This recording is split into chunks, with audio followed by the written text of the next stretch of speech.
Good morning, everybody. Welcome back to Mythgard in Middle-earth. My name is Corey Olson, the Tolkien Professor, joined as always by my friend Gryfflet.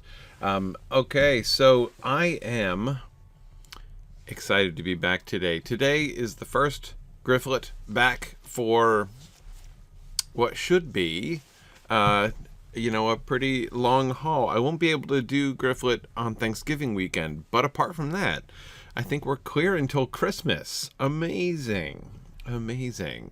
Gryfflet is excited to make some progress. His personal goal is Minas Tirith by Christmas.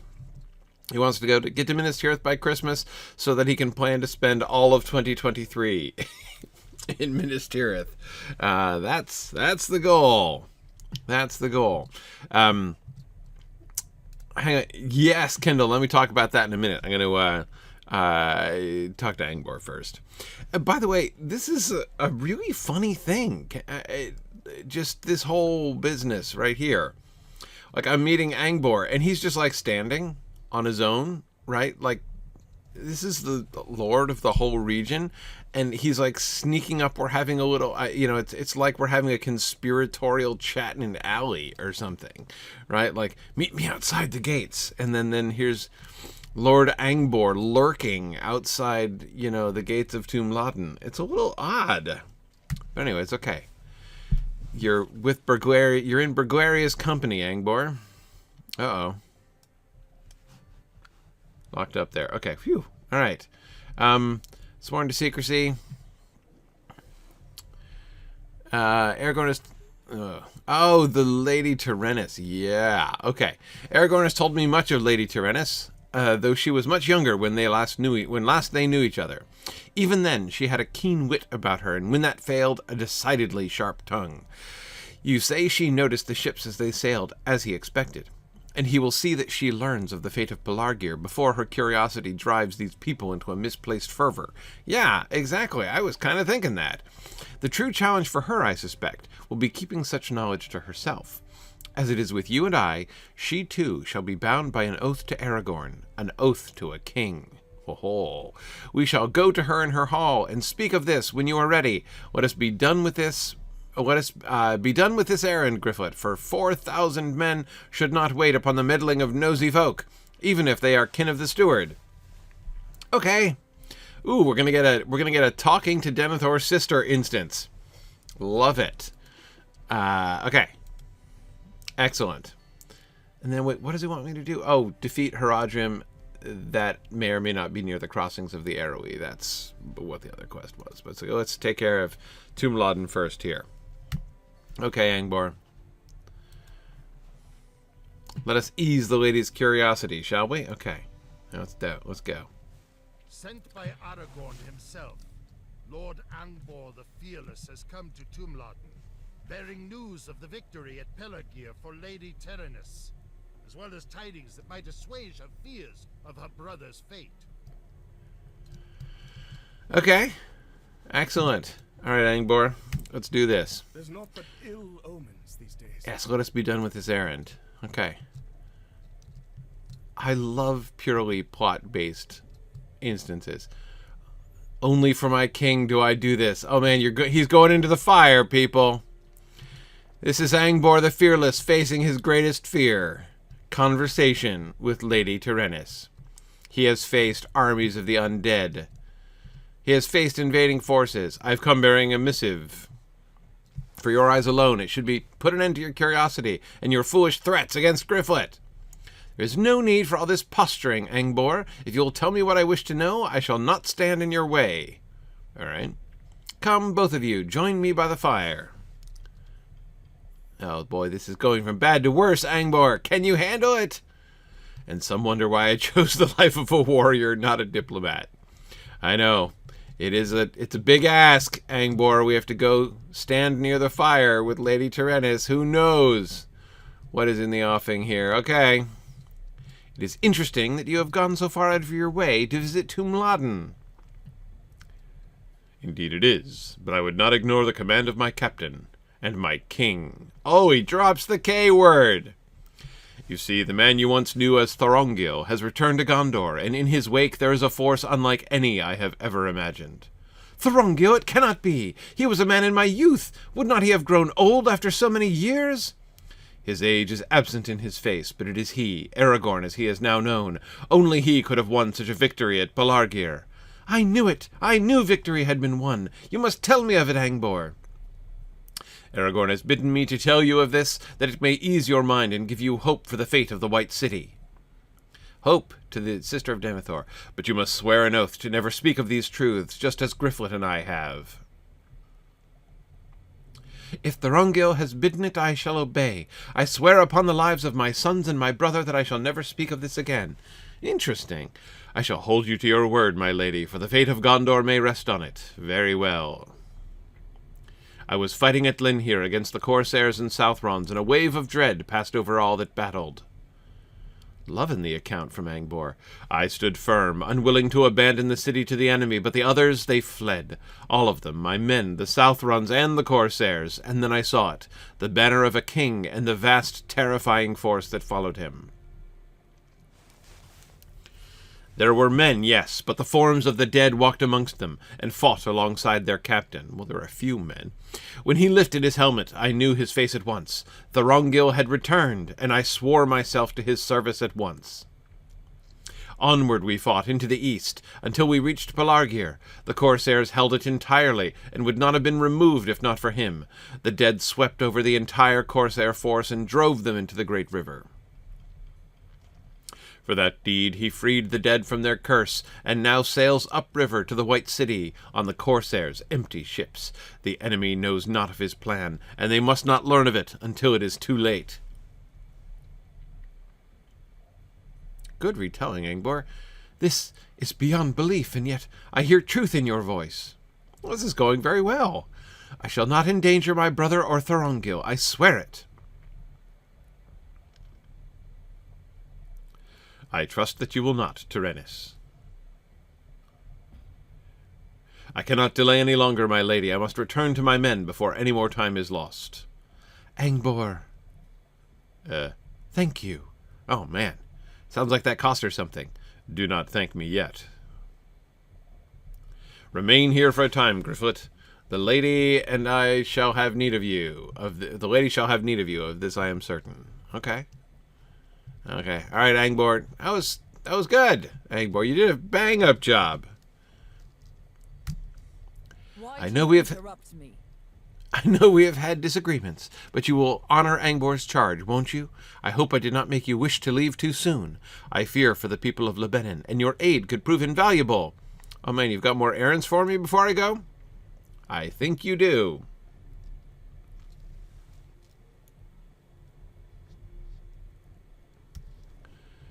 You will remain in Tumladen for a time, will you not? Yes. Sure. I'd love to. I mean, I kind of was thinking maybe I was about to move on, but that's okay. If you've got more stuff for me to do, I'm keen.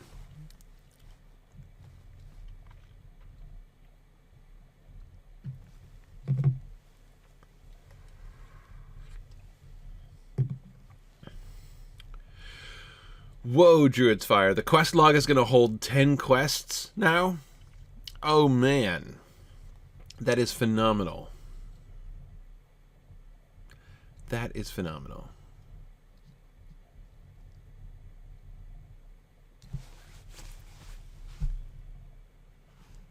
Being all laggy here. Well, while I'm being laggy, Kendall, you were mentioning the marathon, which is true. Oh, and hi, Rosie. Haven't seen you in a while. Okay, so tomorrow I am doing my annual Lotro Marathon. I've been doing this for 10 years now or so, 10-ish years. I think I've been doing it for 10 years.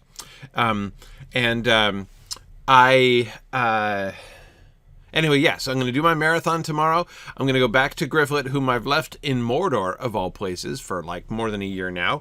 And he's going to continue on his, he's going to be incredibly focused. He's not going to get distracted by a single side quest. Epic only, all the way through. He's going to follow the epic story. We're going to finish the Mordor story, Gryfflet, or not Gryfflet, sorry. Wigan's goal tomorrow is to get through the rest of the Mordor story and the entire Northern Mirkwood and Erebor story. That's it. That's it. That is his goal. That is his goal tomorrow. Yeah, man, holy cow. So I just got last night, I'm like, Wigan's pretty much ready for the marathon, right? Maybe need to manage his inventory or something, make sure that's all cleared up before we start. And then I was like, well, shoot. He still has his old LIs. I was like, oh man, I got to update his whole LI system. So I did.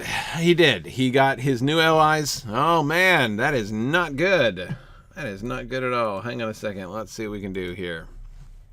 I gotta come back in, apparently. What is going on? It froze up earlier, and now it just lost link to the server?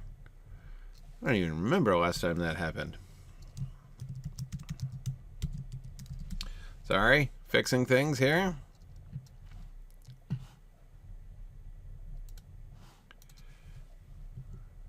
Lady Terenis was really upset with me? Yeah, I bet.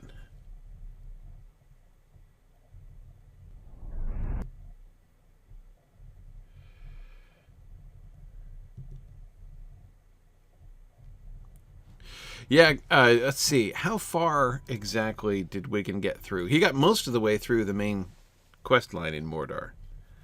I bet it was at least 3/4 of Mordor he did last year. Got a little distracted. Had he stayed to the epic, I think he would have done it. But he was also getting a little bit under level, so. But he's pretty close to level now. He's at level 113. So.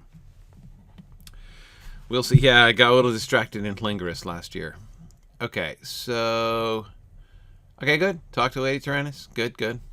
I was afraid that it would make me redo that instance again. But it didn't. Okay. All right, Lady Terenis. So... Her reaction was fascinating. I'm sorry for the manner of our meeting. Surely you realize my threats were empty and born out only out of desperation. I welcome any aid that you can offer to my people. Hey, okay. Oh, and you're going to give me a pair of pants. That's real nice. I appreciate that.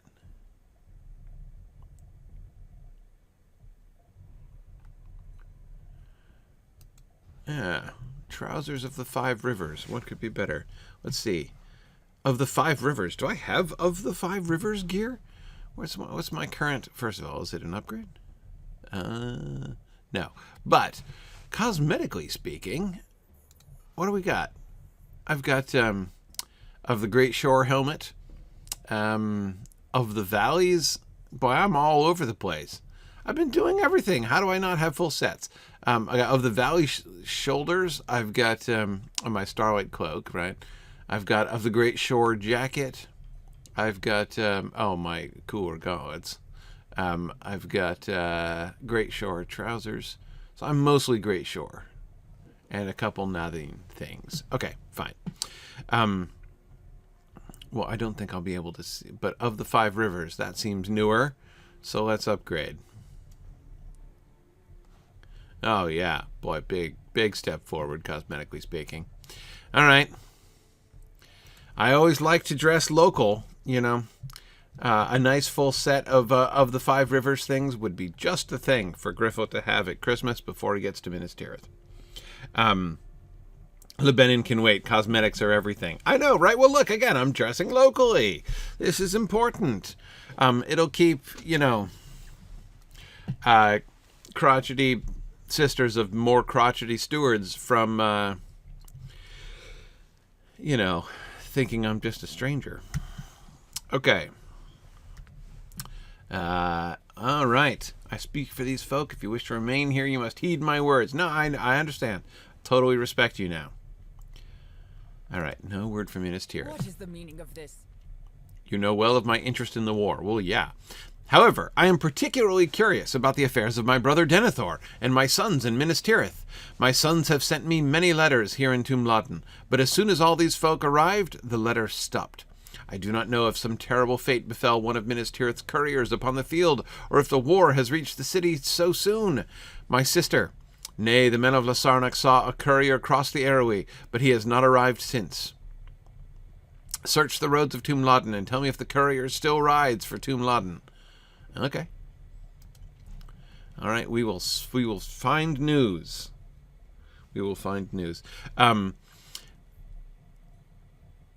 So much I want to talk about Lady Terenis, but she's going to send me all over the place, it looks like, so I'll have time. It's true that none of our foes have yet made an assault upon Tumladen, but I believe it to be only a matter of time. In the past days I have seen the guards speaking to the people and abandoning their posts for hours at a time. And for what? To speculate about the fate of Minas Tirith and the truth of the Battle of Pelargir. Such matters are not their concern. If only they knew the truth, they would know how important it is that it remains secret.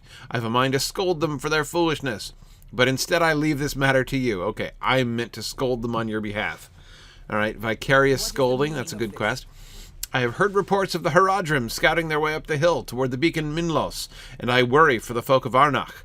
It is home to many warriors, but as with our own, so many have gone to my brother's aid in Minas Tirith. The Haradrim have not made a move against Tumladen, but perhaps that is not their purpose in Upper Lebanon. Whatever the truth of the situation, they hasten to the east, across the Erui, and if they succeed in their assault, through Arnach. I ask this of you. Rout the Haradrim. Oh, I'm not meant to scold them. I could scold the Haradrim even more fiercely. And ensure the safety of the people of Arnach.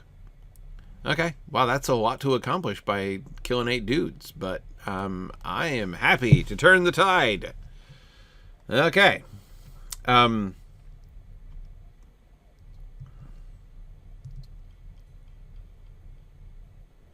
I know, Phil, I know, I'm thinking the same thing. There's another sister? Terenis has sons? I know, this is awesome. A whole extended family of the steward of the city. This is phenomenal. I can't wait. I have to know. Okay, so what am I going to do? I'm going to scold guards here in town. Then I'm going to search for the courier and the Haradrim. And good, hopefully I can double up on the defeating Haradrim. That'll be good. Okay. All right. So let me talk about this a little bit. All right, in the 4 corners here. Okay. So first of all, I'll just a little on the back to the instance with Angbor. Loved Angbor's account of that. I was a little sad that we didn't get more detail on that scene. It's in my this is what the nosy warriors are doing. They're not after pies at all. They're just neglecting their duty. Hey, I'm tapping my foot in your direction, arms akimbo. All right, get back to work. Okay. So yeah, anyway, I love... So, first of all, that was a really cool account of Angbor the Fearless. However,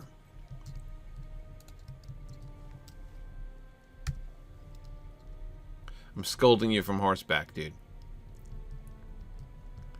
Why keep such heroics a secret? Do your job.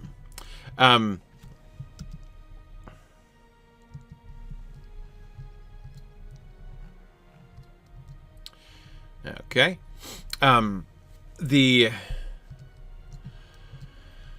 So a cool account of the of Angbor's experience, Angbor the Fearless, really neat. I loved how he was described as like immediately recognizing Aragorn as sorry, I've gone the wrong way entirely, apparently. How he was how he recognized Aragorn. Of course he would, right? He would recognize Aragorn not despite the fact that his features hadn't changed, but because of it, right? Why? Because there's a big old honking statue of Aragorn in Pelargir, right? So, of course he would know what Aragorn looks like. He sees this dude ride up with, with a bunch of the dead, right, with at the head of the army of the dead, and as if that weren't, sort of exceptional enough, He is also the spitting image of the statue of Thorongil. I mean, he is like one of the great statues of the city come to life in front of him. That must have been fairly impressive, right? So yeah, I think that's awesome. I think it's really cool. But what was a little bit surprising to me, was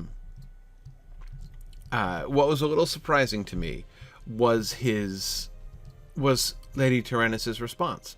Not that she believed Angbor's account necessarily. That doesn't surprise me that she believed Angbor's account. However, her response to Thorongil. And of course, it's really interesting. It's particularly interesting because she would have been a really interesting, uncertain data point, basically, for that. So here's what I mean about that. We know that almost everyone in Gondor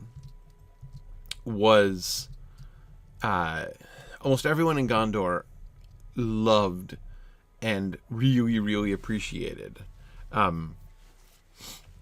Thorongil, right? He was the hero of the city.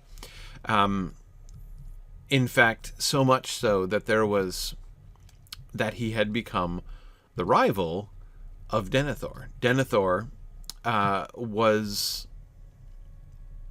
not steward at the time. His father Ecthelion was steward. But Denethor and Aragorn were rivals, or at least Denethor was his rival. And there was much unpleasantness there. So Denethor harbored ill will against him. So, knowing... this doesn't look good.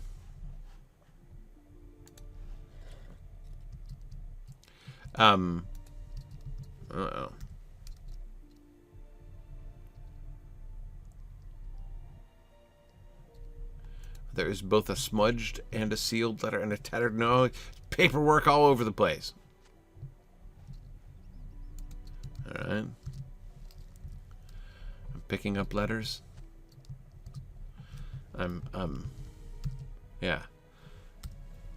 Acquiring correspondence. Okay. Deliver the letters. Got it. Can do.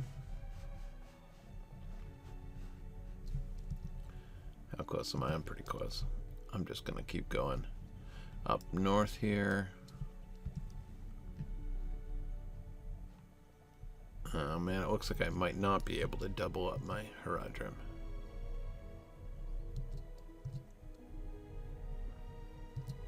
We'll see. Okay. So what was really an open question to me? What would have been Lady Terenis' view of Thorongil? There are a couple options, right? One option would have been to have been on her brother's side, right? If she, had she been the confidant of her brother, right? Did she know? Did she feel, like bad on her brother's behalf? That, because it wouldn't take much for a sister to think like, oh, my brother who is awesome, because Denethor is awesome. My brother who is awesome is being neglected, by the people undeservedly. Oh, nice, they do double up. And so therefore I'm resentful against this interloper Thorongil, despite the fact that he's done great things for the city and whatever. That I would not have been shocked had they done that, but they didn't do that. Instead, they made Terenis basically the voice of the people. That young Terenis, who would have been, if she's younger than Denethor, would have been pretty young.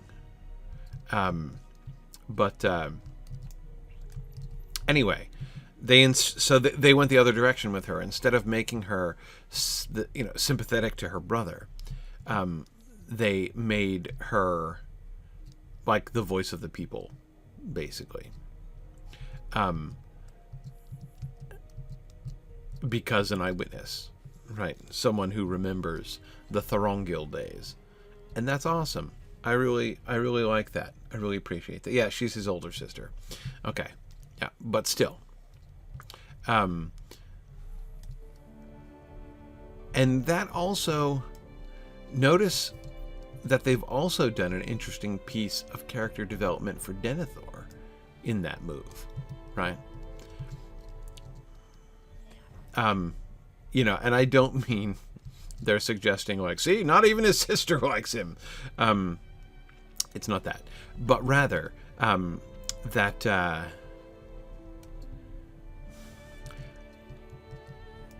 it, to me, it suggests. Sorry, I'm getting lost here.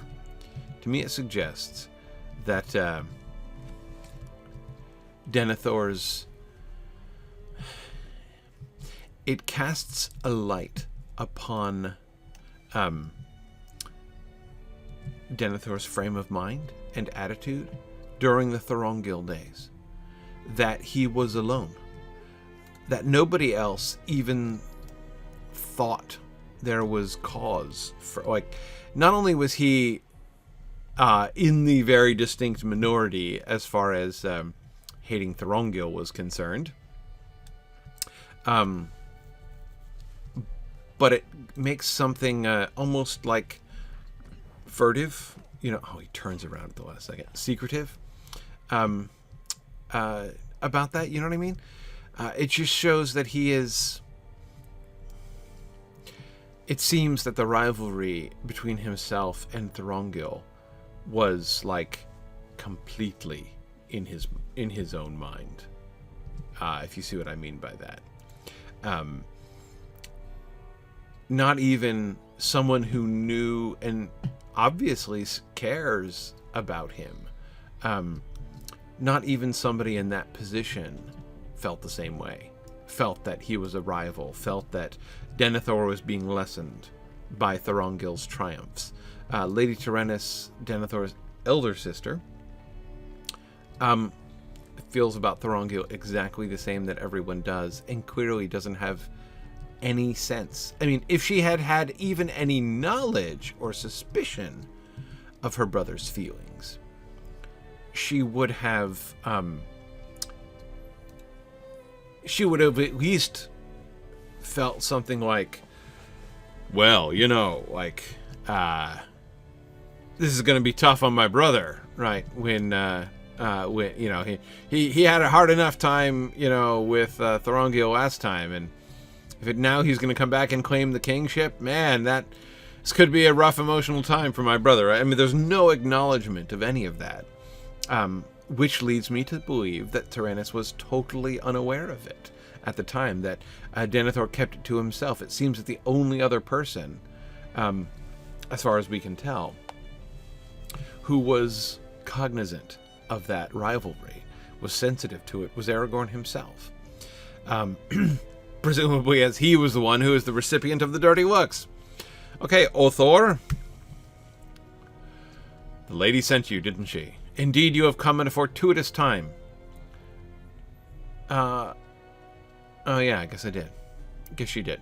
You see, the Haradrim have been rallying under the cover of trees nearby, and they mean to invade Arnach. If you could keep watch with us for a time, we would be most thankful. Okay. It is a grim day, traveler. My men and I have held out here for hours now, and the Haradrim continue to push their advance against Arnach. We have held them back for hours now. But I grow concerned that their numbers shall soon overwhelm us. They stalk the road to Tumladen, and we in turn have barricaded the bridge into Arnach. You want me to counter-stalk them? That would really be my strength. Would you lend us your aid? If even one of my men can rest as you defend the bridge, it would bolster our resolve for the coming assaults. Okay. Happy to help.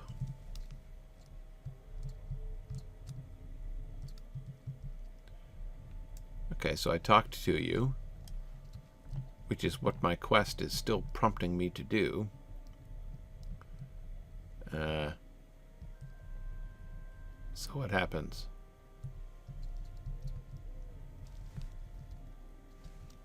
Oh, okay. Alright, yeah, I'm ready. I am trying to ready myself. To arms. Let's not allow them to breach Anach. There we go. I just got to arms in the nick of time. Let me take care of this guy for you. And then I'll help you with this guy. And then maybe this guy.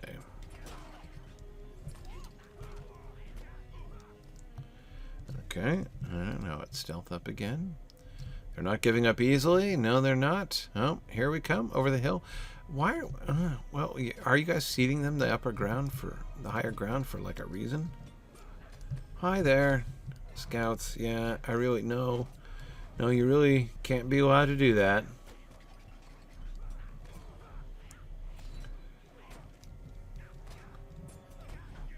Man, that scout was kind of tough. Okay. You guys doing all right? Oh, yeah. Oh, you got the champion down here, right? Oh, we can help you with that. Okay, there we go. Good, good. Strong work, everybody. We've defended the breach. Oh, that's it? I was waiting for a third wave. No? No third wave. Thank you for your aid. That should break the assault for some time. This assault troubles me, though. For what reason would the Haradrim throw themselves against the walls of Arnach? What walls? Instead of passing through Erui, passing across the Erui. We have not the men to guard the crossings, and could not repel their advance there. Return to the lady and tell her of my concerns. I do not believe we should leave this matter to speculation. Okay. Fair enough. I'm supposed to find the crossings of the Erui? Oh. The other crossing of the Erui. So this is the bridge. Let's look at the bridge since we're here. What do we have? Oh, I see. Oh, so we're defending the bridge with sandbags. Okay, sure. I mean...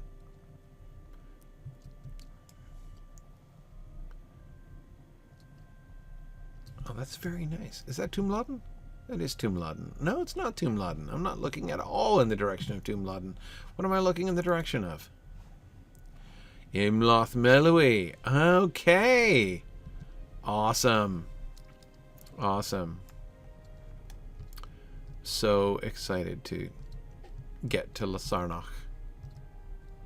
Which I'm sure would be even prettier when not covered with falling ash. But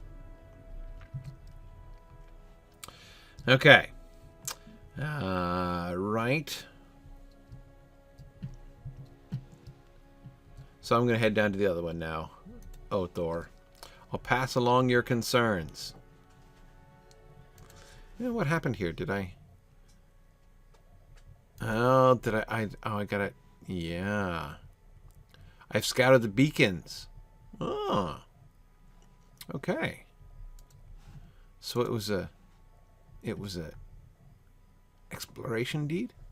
Yeah, the southern beacons. 5 of 5 of the southern beacons. You know that Gryfflet is living right if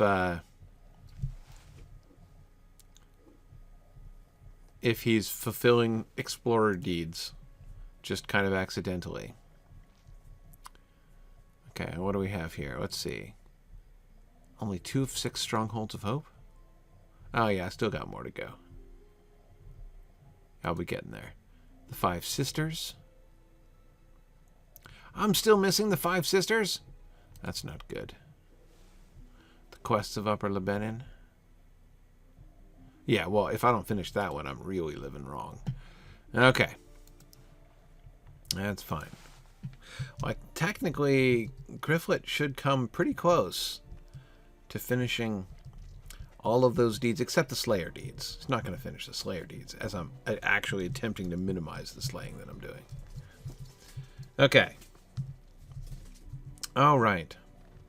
So anyway, yeah, I think it's a really fun...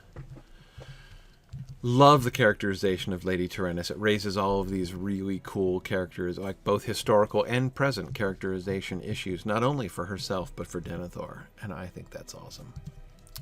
Okay, I could go more across country, but as I recall, there's like some kind of cliff there. Okay, I know a little shortcut here, maybe.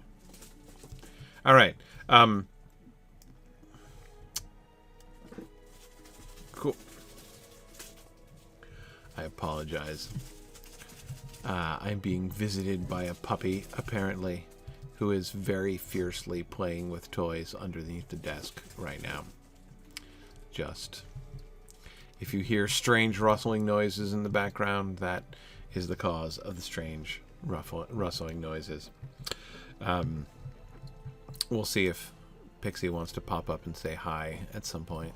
But okay, all right. So we have the crossings. Interesting. We've left it a ford on the one hand. Well, oh, look at this.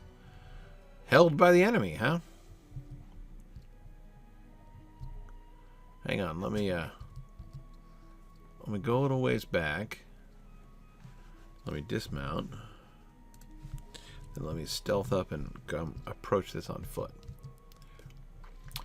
Alright, so before we even pay attention to the enemy here, we have a crossing of the river. We have this lovely road with its nice stone walls.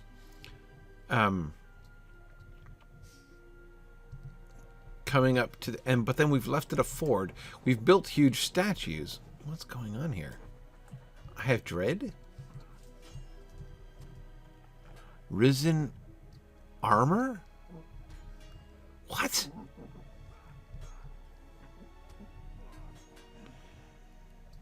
Oh, the Haradrim are beating the dead guys. What is happening here? Talk to Angbor. Yeah. Yeah, I don't understand what's happening here at all. Okay, so we've got Haradrim on this bank, and the Erui, the crossings of the Erui towards the city are being held, or at least harassed, ineffectually by the undead? But not those undead. Different undead. These look like water spirits wearing armor. And standing 5 feet. Hey! You're attacking me? Fine. I don't want to kill you. You're fighting the Haradrim. I was just trying to figure out why you're floating 8 feet above the water. I know. Because that spirit is recalling a time when the waters were in flood or something, right? So it was standing on the memory of the waters. Okay. All right. Let us go back to Angbor the Fearless and tell him that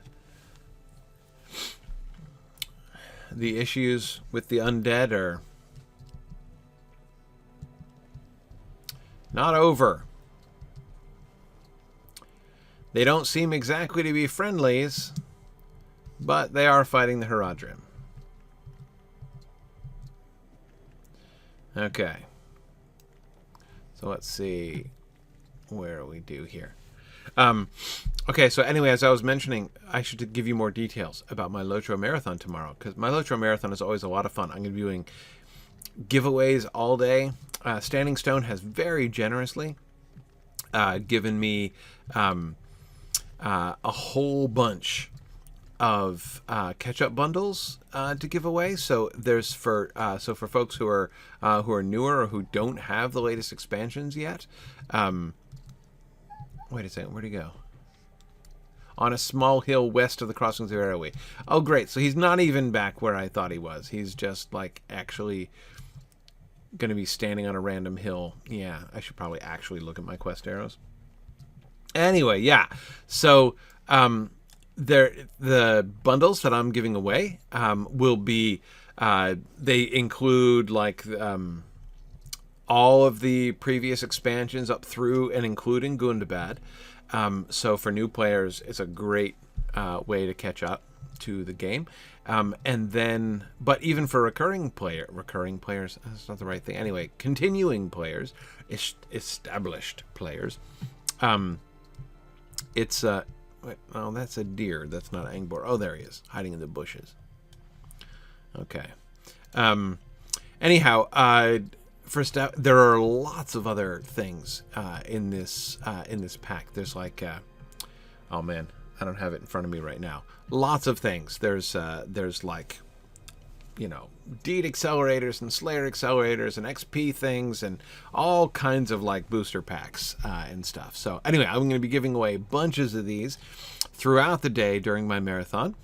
And it's going to start at 2 p.m. Eastern time because my son has a concert earlier in the day. I'm going to be going to a concert of my son's metal band. My son is in a metal band named Nuclear Eternity, which is a pretty good name for a metal band, I think. And anyway, so I'm going to a Nuclear Eternity concert earlier in the day, and then I will be coming, hopefully still with my hearing intact, to the Lotro Marathon thereafter.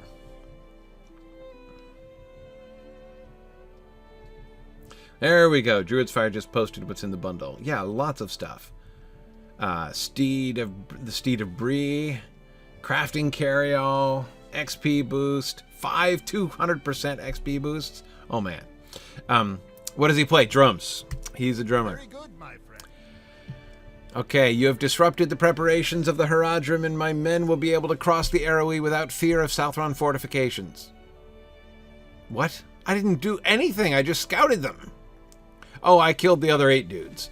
Yeah, they weren't even cool. Oh, whatever.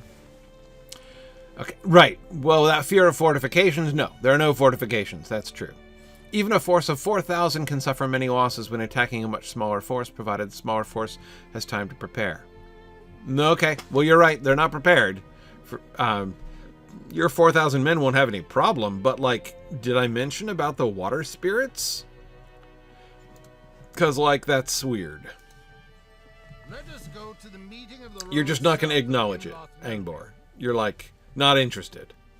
Lasarnach is a land of beauty, but we must not slow our steps to admire its sweet-smelling flowers. There will be time enough for that when the war is won.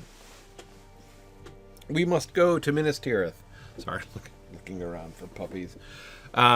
Okay, right, yeah, I agree. Straight on to Minas Tirith, except I am going to do both, you see, because that is the magic of Lotro. I am going to both rush onto Minas Tirith and get there before Aragorn. In fact, not only that, I am going to ride with the Rohirrim all the way down from the north and get there before he does, but I'm also going to stop and smell every flower in Lasarnach as well. Okay. The fields of the Pelennor outside the White City are enriched by a great wall, the Ramas Echor, through which we must pass. The south gate in the Ramas is located in the haven of Harland. That is where we must go. First, we will do as Aragorn requested, and see how fares the settlement of Imloth Melui. To the north along the road, there is a meeting of roads just south of Imloth Melui, in Lasarnach. Let us go there and assess the situation. Okay, Angbor is legitimately, he doesn't care about... Am I never going to get an explanation of... Let's talk to Terenis. Maybe she's more interesting. Interested, I mean. Okay. We're good? We're good. That's the next vector quest for Lasarnach for the epic. So that's fine. Let's go back to Lady Terenis.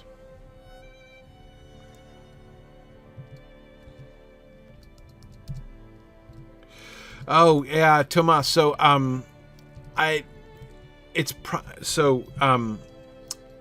think it'll be better for Wigand, my guardian, to run on his own. I mean, I don't mind sometimes people pop in to, like, say hi at meeting places or something, and that's always kind of fun. But yeah, he's gonna do his questing on his own. The main reason for this is I like to kind of, just as with Gryfflet, I'm kind of going through and experiencing the quests. Not that, of course, as you can see, I'm like, it's my top priority to,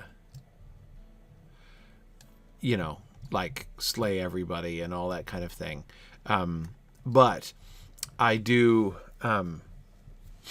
really like the opportunity to make sure I see everything. When there's a bunch of other people, it's harder for me to see things, and sometimes people will, like, kill stuff before they have a chance, kill folks before they have a chance to talk, and all that kind of thing. So I like to, get all the dialogue, and, sometimes quest objectives go away, and it gets awkward.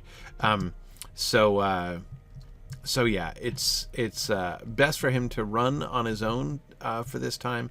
But again, don't mind saying hi to folks at camps and towns and meeting places and stuff. Okay. All right. All right. All right, Lady Terenis. Now that we've established our positive working relationship, what do you think? Why do you interrupt me? This is most concerning. One of them has been the letters. Too badly smudged to read. The other two make me fear for my brother and my sons. Lord Faramir and his rangers were sent to Osgiliath and failed, but my brother has sent them forth again. Has he taken leave of his senses? What fate will befall Denethor's city if Lord Angbor and Aragorn do not reach it in time? I must think on this. Okay. Why do you interrupt me? I see how you look at me. You know that I would not be so easily dissuaded from my curiosity, and wonder how I could be so bold to demand that others abandon theirs. I wasn't thinking that you were being a hypocrite, Lady Terenis. That seems to be weighing on your conscience, however. You see, these men are not like me, and you would do well to remember that. They hold their position here to protect the people, not to spend their days engrossed in speculation. Yeah, do your job, folks. You have my thanks for keeping the people of Arnok safe. It is yet another thing my sister could not manage without my help. You see, she and her husband lead Arnok, but that is a story of which I do not wish to speak more. Sensitive topic? It is strange indeed that the Haradrim would more readily set siege to Arnok instead of fording the Erui at the crossings. Why would they march directly into superior numbers instead of hastening to the east? I believe this might be a matter for you and Lord Angbor to investigate. As I said, I believe this is a matter best left to you and Lord Angbor. The Haradrim pose a dire threat to the people seeking refuge in Tumladen, as well as all that dwell within Lothsarnach. We must deliver what has divided their forces near the Erui. Oh, you care about the undead things. Lord Angbor is a man of battle, and I trust he will know what is best. He has since departed Tumladen, but you may find him by the crossings of Erui if he and his men have not yet crossed into Lothsarnach. May you be swift. Okay, so you just want me to try again to get Lord Angbor to care. That's fine. I will do it. I will do it.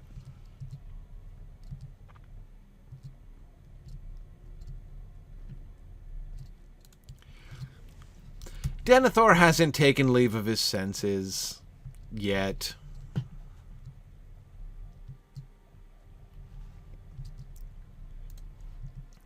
Let's see if I can war steed through town again. That was ambitious last time.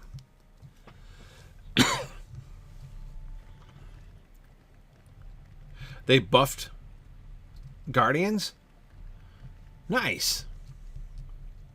And seeing as I just invested quite a bit of time in getting my LIs together. Of course, Wiggend is level 113, so that was a little suboptimal.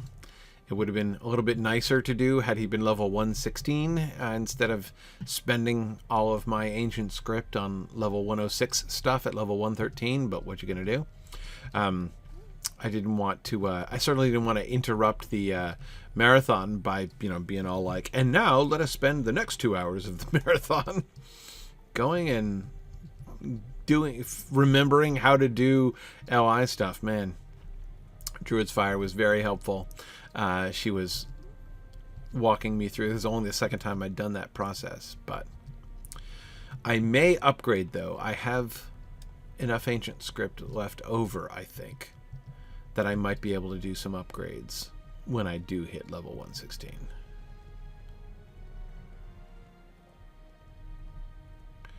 So we'll see. We may do a little jaunt to Rivendell in the middle of tomorrow's broadcast. That'll help if he's going to be doing some more seriously under-level questing, as I believe he's going to get to before we get to the end of Northern Mirkwood. Okay. Angbor. What do you say? You tell Lord Angbor of the Haradrim's unusual behavior at the beacon Minlos and Lady Terenis' concerns. If their forces became divided at the river, perhaps more of their number have fled into the trees in the south. I know of a settlement to the south called Halach, but my men will not travel so far south as we advance to the east. Yet for once I agree with the lady. The Haradrim in Upper Lebanon must be defeated if we are to leave these lands behind. I ask that you travel to Halach and aid the people there if you are able. It seems we must part ways again, my friend, but let us hope that our paths will align in Lasarnach.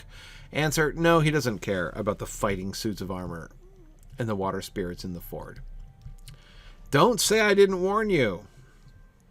Look, just because you're Angbor the Fearless doesn't make you, you know, Angbor the Feckless.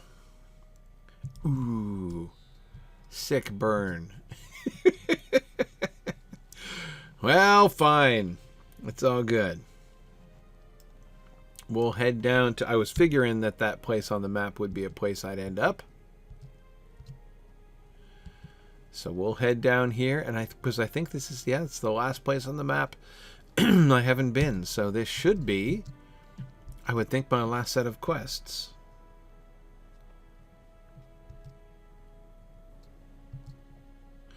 Okay.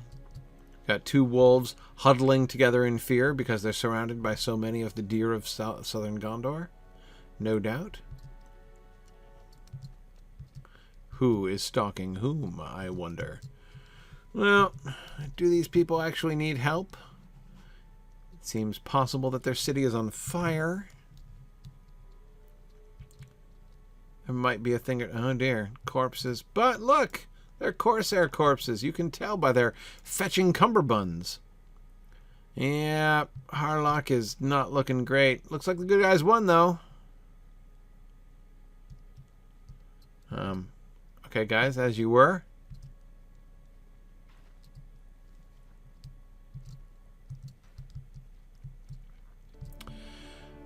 Would Gryfflet benefit from some tea to boost his item XP? That's a thing? How could he not?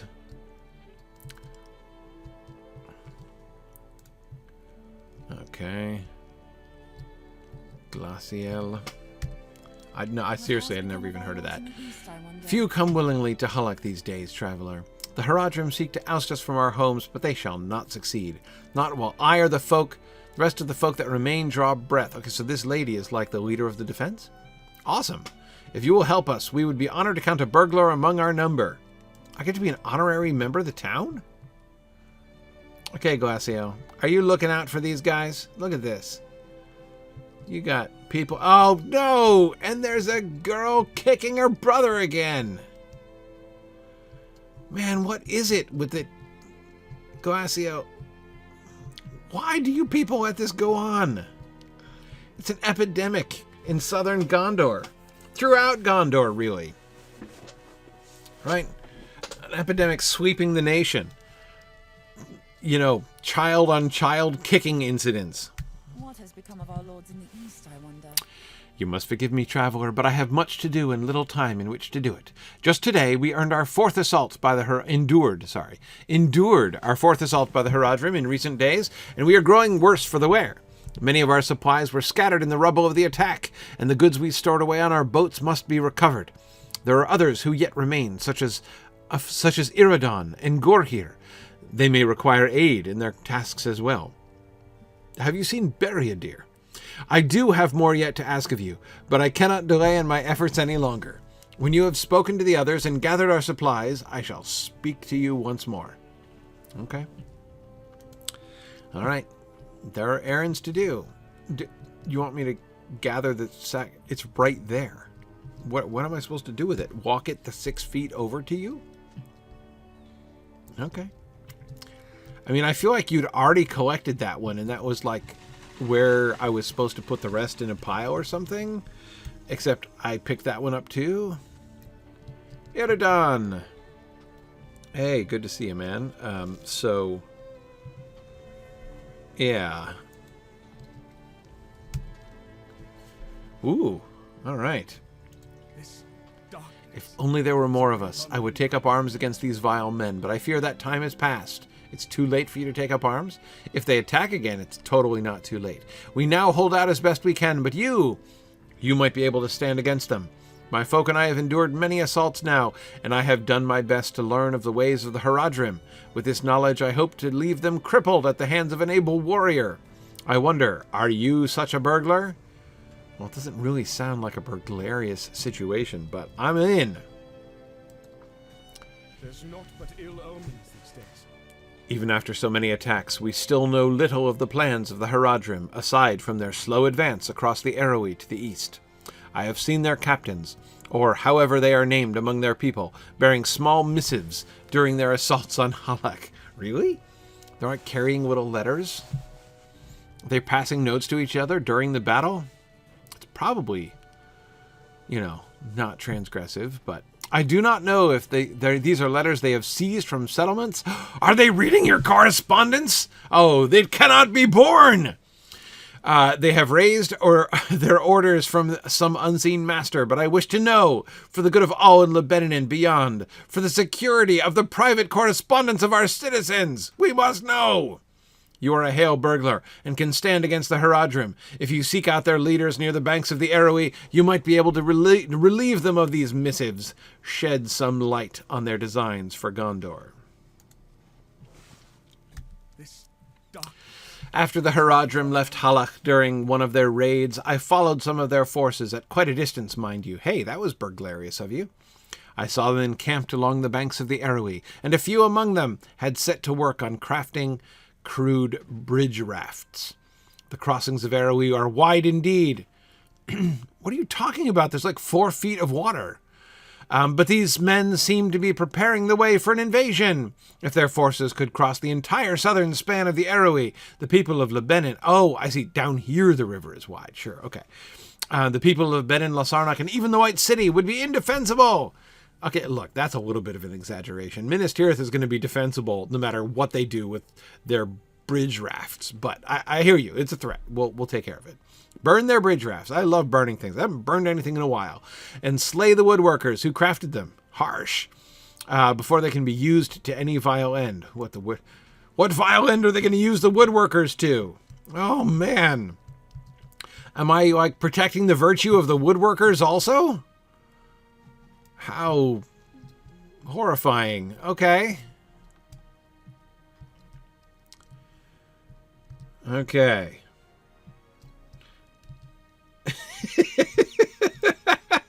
Drow Snake's suggestion of what the letters could be. J-Jax, dear J-Jax, do you like me? Circle yes or no. Yeah, I bet you there is more than one missive of that kind. All right, I'm collecting sacks of rations. I'm finding the other dude who is, look, he was just carrying that sack of rations. I'm stealing it from him. He's going to turn around and be like, hey, who took my sack of rations? It was right here. There's naught but ill omens these days. They have gone again, but I am certain they shall return. The Haradrim have crossed the Anduin into our lands, but many more still await across its rushing waters. They have taken much from us indeed, but we shall not be broken. It has been my charge to keep the fires lit and our stomachs full, but the Haradrim have made this task more difficult with each passing day. Wait a second. What direction are the Haradrim coming from? I mean, if they're coming from across the Anduin, why are they building raft bridges to cross the Erui? They just land on the other side of the Erui, right? I don't understand. I'm not understanding the tactical situation here. We have endured numerous assaults by the Haradrim now. Many of our number were killed in their earliest attacks, and more still fled to Tumladen. But I shall not be moved.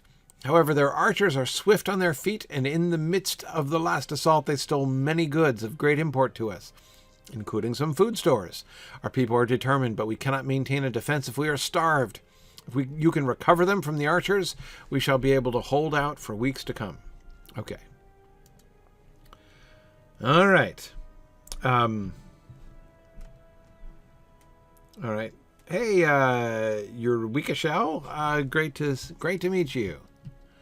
Great to meet you. Have a good day at school. Okay. All right. So let me take stock here. What am I doing? I am.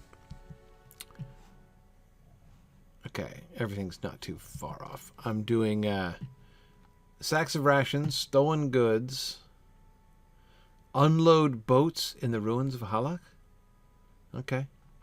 Receive a missive. Alright, gotta steal one of their letters. Recover the private correspondence of the people of Gondor. Defeat Haradrim woodworkers. Burn the bridges. Okay.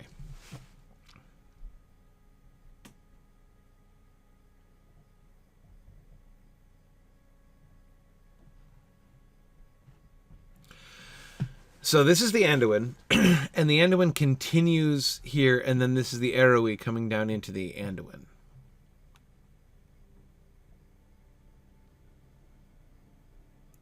I still don't understand why they are landing here at all, if their goal is to get to Lasarnach and Minas Tirith. I mean, you don't want to leave an enemy fortification behind you, but this is just like a little harbor town. Why would they exert so much effort to sack it? I don't know. Oh, look, it's a ship I'm supposed to unpack. Let's do that. Okay. All right. While I'm doing, I have a bunch of miscellaneous quests to do. While I do that, let's get a lore question.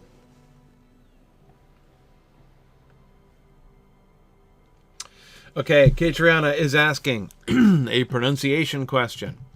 Is it Athelos, as I tend to say, or is it Athelos? The question, of course, is derived from the standard Elvish pronunciation guide, which says that in general, in Sindarin, the penultimate syllable tends to be stressed.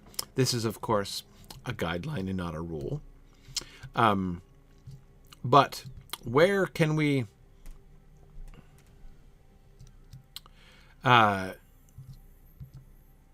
where can we go for guidance on this question? Again, some people go to pronunciation guides for this sort of thing. And those, of course, are very helpful when we have no other data. However, if you want to know which syllable to stress, your best guide is poetry, if you can find it. And we do have a poem that mentions Athelos, the one that the lore master quotes. There is a relevant poem, Phil. So somebody, JJ, could you copy the Athelos poem, the Come Athelos poem?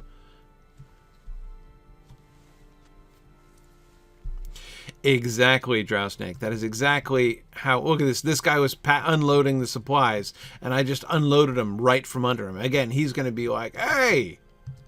See, I feel like I'm not exactly doing chores that weren't being done, that needed to be done, so much as, like, stealthily sneaking up on people and, like, taking their chores away. Okay, did Tolkien use a specific meter for the poems he wrote in The Lord of the Rings? Well, not in the sense of, like, having a uniform single meter. He used multiple meters in his poems.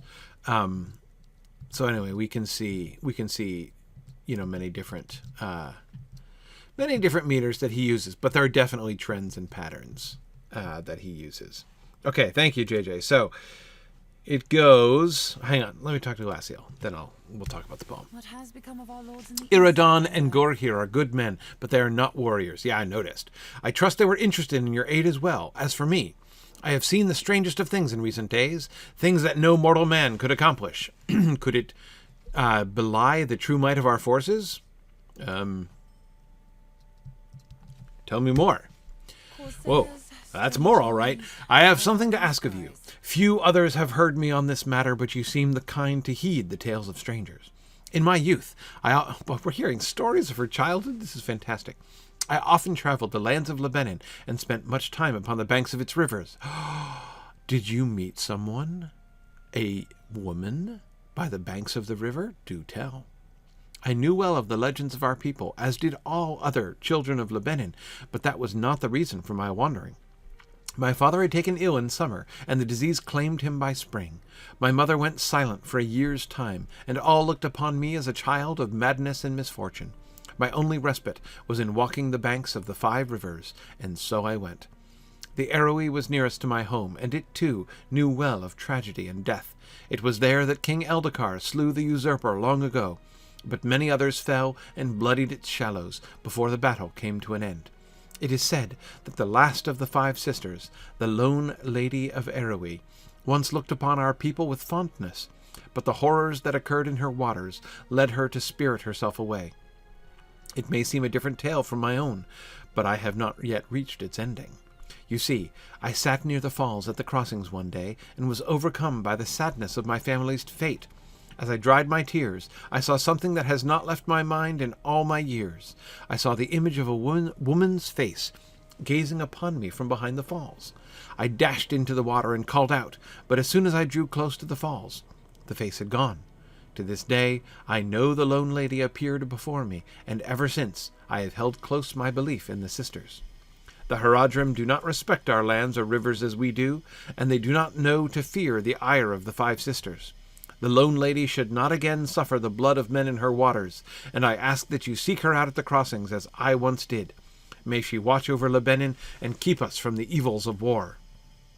I bet she has something to say, with water spirits wearing armor fighting the Haradrim in the ford.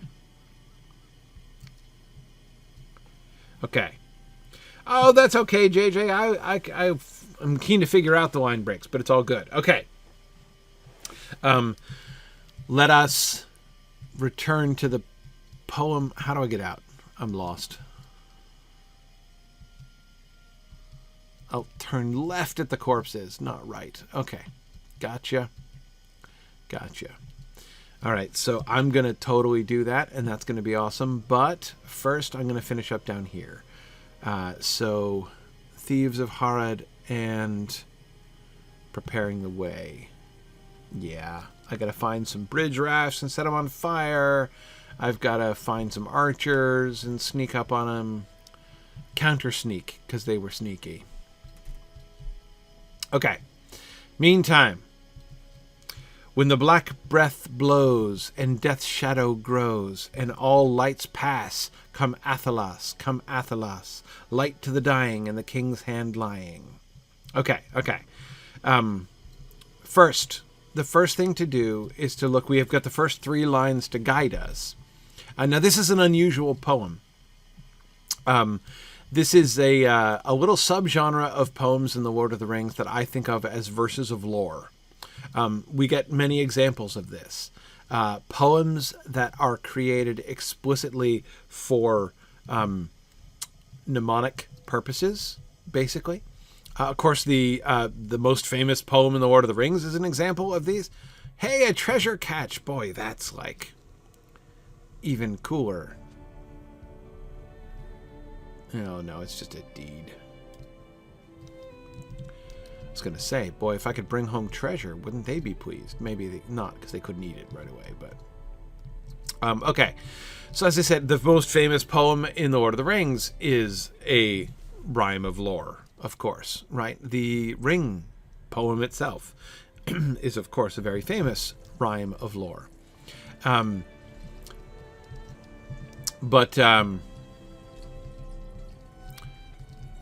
Another example of the genre, I just talked to him instead of attacking him.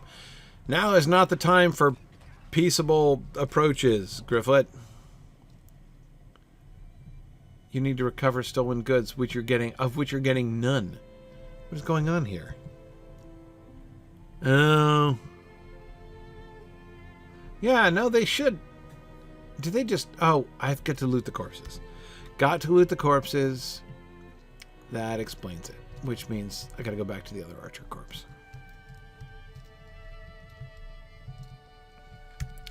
Okay.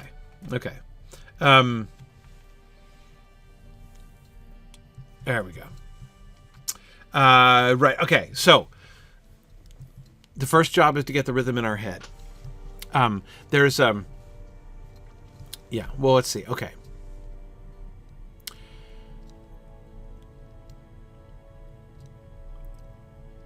When the black breath blows, and death's shadow grows, and all lights pass. That is fascinating. That is a fascinating rhythm, and also remarkably unhelpful. It's a strange and unexpected rhythm. Strange because it is largely spondaic. So there are, let's see, 4 syllables per line, right?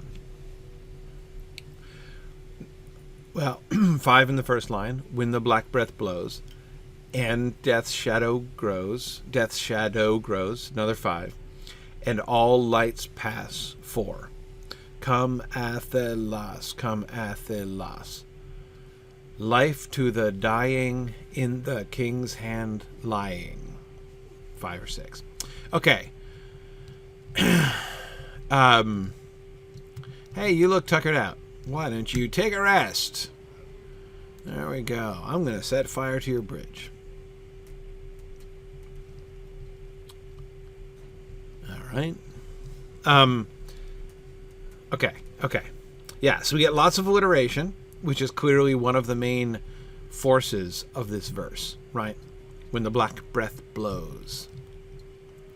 So when the black breath blows and death's shadow grows, and all lights pass, come athelas. So we have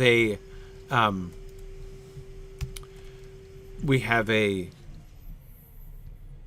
rhyme is the dominant element, but certainly the use of alliteration is very important. Now, anyway, but I was talking about spondy. Spondy is what you call it when in a poem you get a bunch of stressed syllables right in a row. For instance, one of the most famous uses of spondy in Tolkien's poetry is how Tom Bombadil begins his lines with a spondaic foot. Right, so, ho, Tom Bombadil, Tom Bombadillo. His verse is trochaic. It tends to be trochaic. In general, it is trochaic, which means stressed, unstressed, stressed, unstressed. Where be you a-going now, puffing like a bellows? Puffing like a bellows, right? That's trochee. You hear the stress always at the beginning, right? Stress, unstress, stress, unstress. Where be you a-going, puffing like a bellows? You see how that works? You hear the trochaic feel of that? That's the Tom Bombadil verse. But he tends to begin his lines with a spondaic foot. Old Tom Bombadil. Old Tom Bombadil, right? And then we're off. But the 3 stressed lines in a row, that's a spondaic foot. So again, instead of doing the stressed, unstressed, he just does stressed at the start. And so that's a way that you can sort of, you establish a particular kind of rhythm. In Tom Bombadil's case, a very bouncy rhythm. What's already in use, except it isn't. I know, come in again. Okay. Right. But that's what we're getting at the beginning of that poem. When the black breath blows, and all lights pass. There's no alteration. It's not like, and all lights pass, right? Or, which would be iams, unstressed, stressed. And it's not trochees, like, and all lights pass, right? That's not it either. And clearly unstressed. So unstressed, stress, stress, stressed, is plainly the rhythm of "and all lights pass." Similarly, and equally obviously, when the black breath blows, you cannot fail to, like, it's impossible not to stress all three of those syllables in a row. Black breath blows. All lights pass. And in the middle, we get, and death's shadow grows. And death's shadow grows.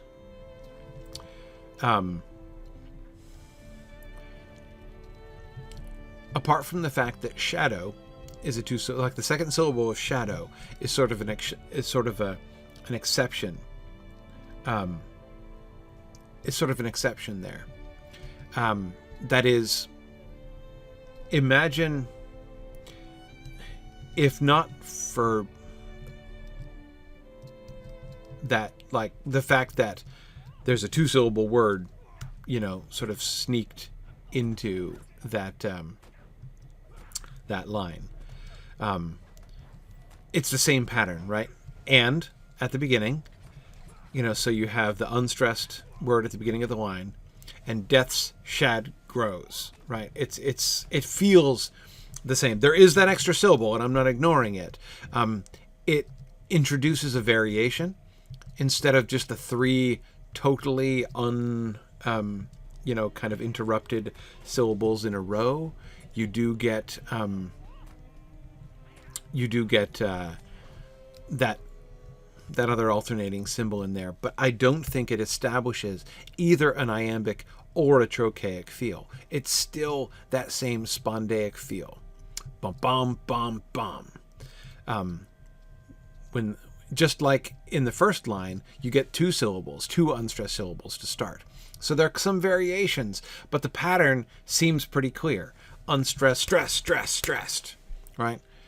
When the black breath blows and death's shadow grows and all lights pass, right? That's plainly the rhythm of that set of lines. So now we get a shift. The Come Athalas lines are different. Oh man, you saw me? So let's see. We know, for instance, so how do we know? How do we know it's different? We know it's different because of the first syllable, right? The one thing that there have been some variations in the first three lines, but all three of them have started with an unstressed, a plainly and even emphatically unstressed syllable. Like the "and" is an emphatically unstressed syllable.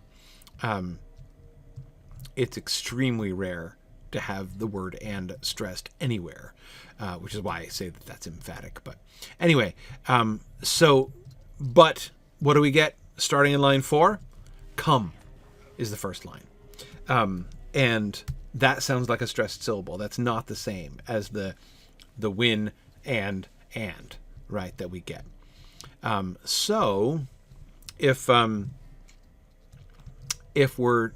So we're starting with a stressed syllable, which means the pattern in the Come Athalas line is clearly different.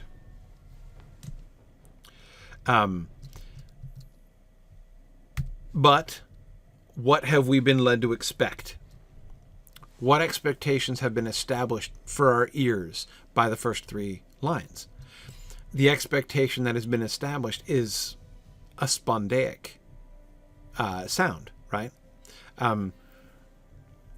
And okay, obviously you can't stress every syllable in Athalas, right? But so, Katrina, back to your question, the specifics of your question. Am I done? Deliver the recovered goods. No, I still got two more work. There's another bridge. Okay. Oh, and I didn't find a missive.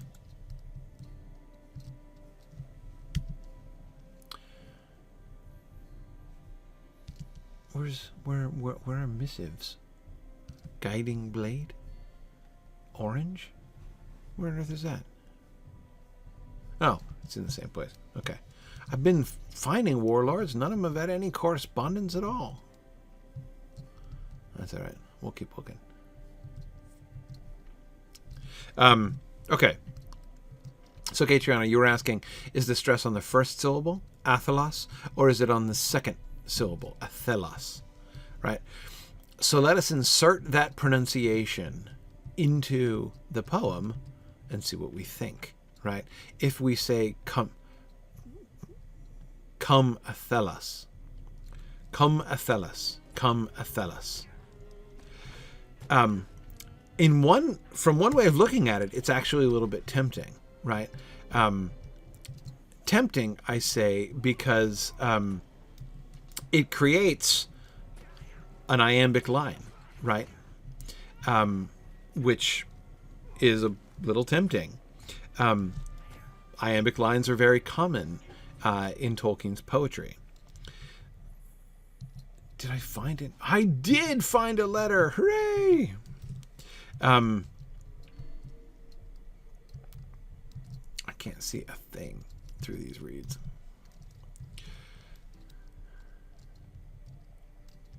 Dude, how's that Haradrim woodworker not a valid target? Oh. He took as long to die as a Lone Lands goblin. I think I'm lagging again.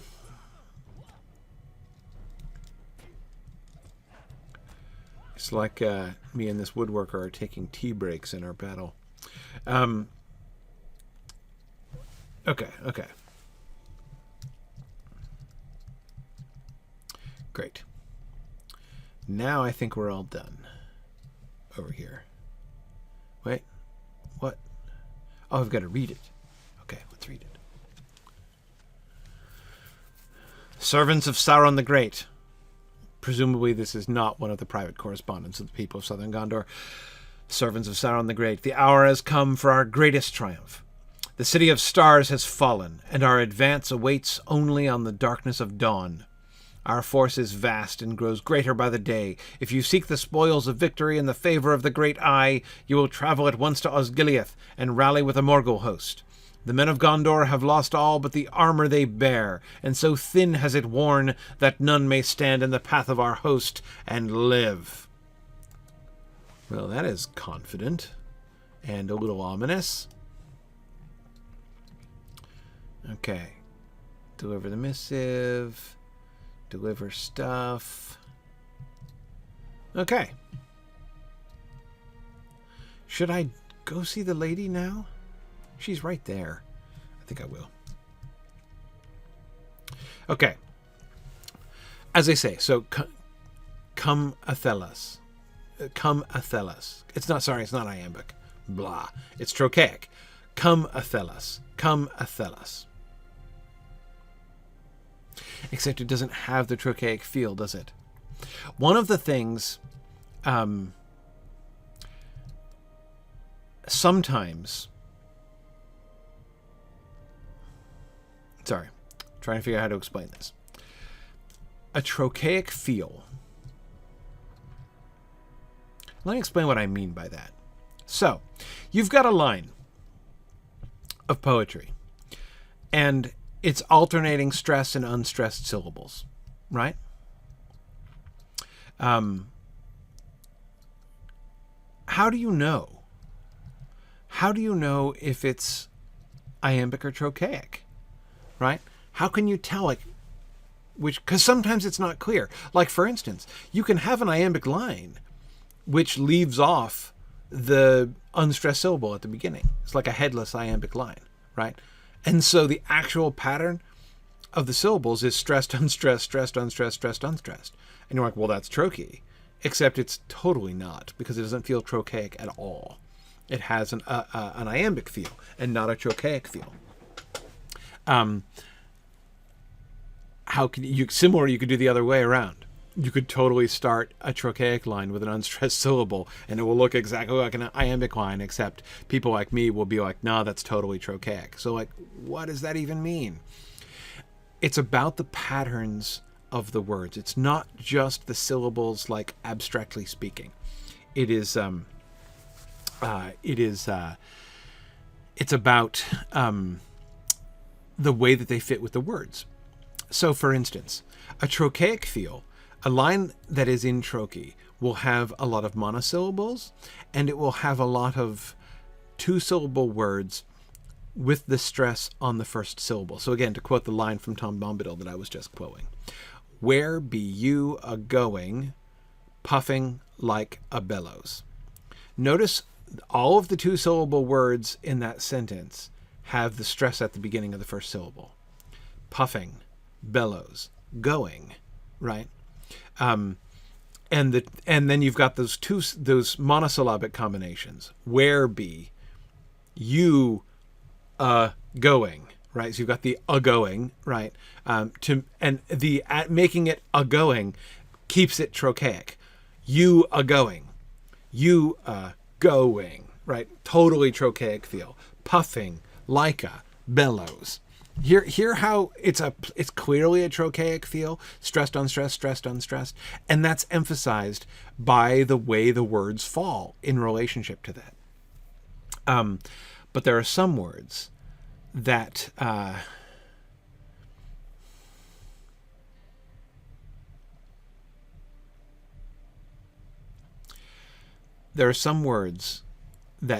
are really hard to fit into a trochaic feel because they intrinsically have an iambic feel. If, Catriona, we were to pronounce the word athelos, the shape of the word athelos would be an intrinsically iambic shape. Athelos. Unstressed, stressed, right? With the stress in the middle of the word like that, right? Just like, I don't know, to cite a random example, that I think somebody, Drow Snake, was that you, was teasing me about before? Gilgalad, right? Gilgalad is an intrinsically iambic feel as well. If you put the stress on that middle syllable. So notice 3-syllable word, right? Gilgalad and athelos would have the same rhythm if you pronounce them that way. The poem that Sam recites is a very iambic poem. Gilgalad was an elven king, of him the harper sadly sang, bum bum bum bum bum bum bum bum. Here it's really prominent in that poem. And so if you say Gilgalad the way that I always grew up saying it, Gilgalad, it doesn't work at all. You can't even do it. Gilgalad was an elven king. It's like a car wreck. Not possible. Gilgalad was an elven king, of him the harpers sadly sing. That poem insists. Even when before I tried to mend my ways this past year, and change my lifelong mispronunciation of Gilgalad, even then when I read the poem, I couldn't pronounce it the old way. Gilgalad was an elven king. So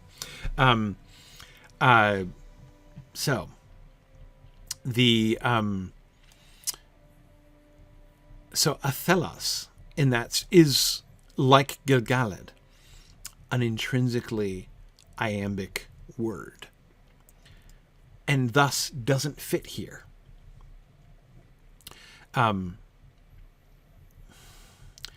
It doesn't fit because the come athelos, starting with the strong pronunciation, coming right after 3 lines which were really spondaic, you really hit the come. I mean, the come, that's the emphasis of the whole poem, right? Come, Athelos, right? I mean, like, come is those words are like the center of the whole poem, right? The rest of it, the first 3 lines are just set up, right? Here's the context, right? The last line is like, denouement, right? But the come Athelas lines, that's the heart of that whole poem, right? And the verb come is the heart of those lines. So you have to stress it and stress it hard. And so therefore, there's like no prayer of that line having an iambic feel. And so Athelas feels like a fish out of water in that line. Whereas if you pronounce it with the stress at the beginning of the first syllable, Athelas, come Athelas, come Athelas. It fits very well with the spondaic feel of the early wines, doesn't it? Hear how much clearer that fits the sound picture of this poem? When the black breath blows and death's shadow grows and all lights pass, come Athelas, come Athelas. Life to the dying in the king's hand lying. King's hand lying. Again, 3 beats in a row, right? Life to the dying. Life to the dying is the most unusual line. It has the fewest stresses, right? Though it still starts with not only a stressed monosyllable, but a really important one, right? Life. If Athelas comes, right, the come, what will happen? Life will happen. Life to the dying, in the king's hand lying. Notice how the last line exactly echoes the first in the 2 unstressed syllables, and then 3 syllables. Okay, not quite, because it has an extra syllable at the end. But just as at the beginning, when the 2 unstressed, when the black breath blows, in the king's hand lying, right?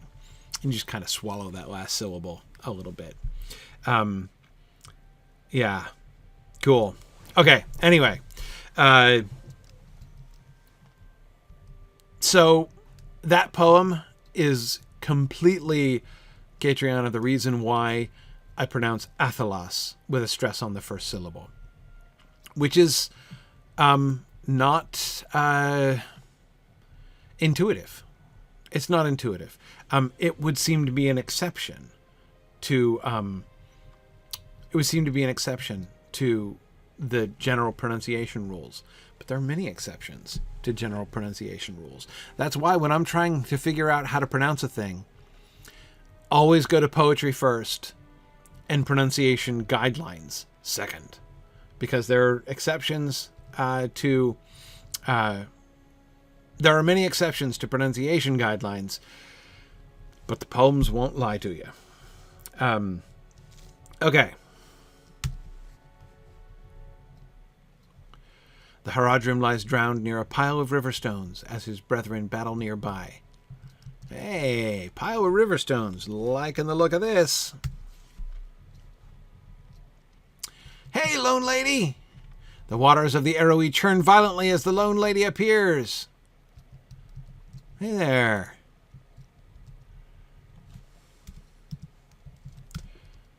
Good to meet you, lone lady. Met some of your sisters. They were really nice. The lone lady's face flushes with anger and she does not respond to your words.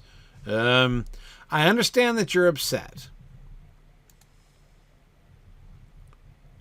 You trespass as all others do. Begone and sully my waters no longer. No, misunderstanding. Misunderstanding. I'm Fred. Roaming Star says hi. Hang on. Got a quest here. In the aftermath of your encounter with the lone lady, you have been assaulted. Right. Armors once worn by the men who fought in the kin strife. Oh, man. While you cannot tell if these armors belong to the Gondorians who fought for King Eldakar or Castamir the Usurper, you decide... Gryfflet, I was trying to wait. Oh, well. You decide to bear them away to the people of Lebanon, if only to deprive the lone lady of this unsettling power. Once you have recovered enough armors, perhaps Glassiel of Halach will know what should be done with them. Okay. Oh man, I didn't even get credit for the one? Fine.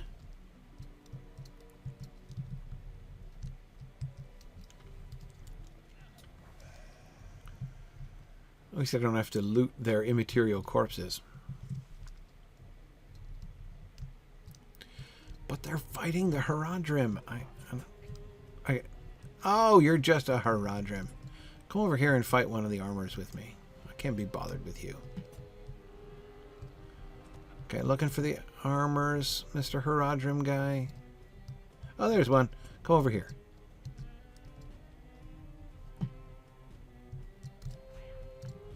You're just both going to fight me side by side, you bunch of jerks?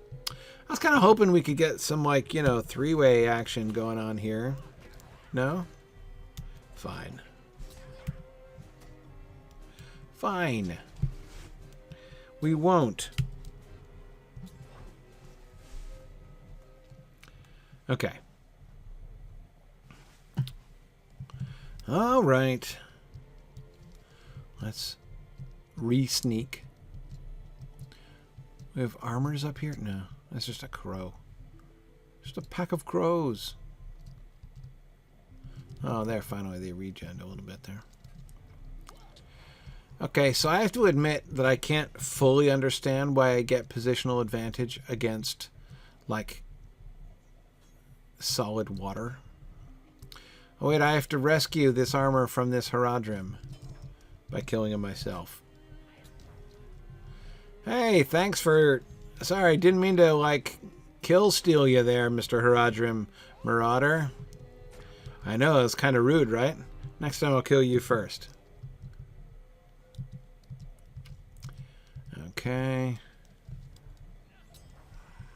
Oh, he was just turning around, but he didn't quite turn around in time. Ah, why poetry first? Word pronunciation gets changed to fit poetry all the time. Yes, that can sometimes happen, but less commonly with names. Less commonly with names, yeah. And actually, no. I don't think you're quite right about that.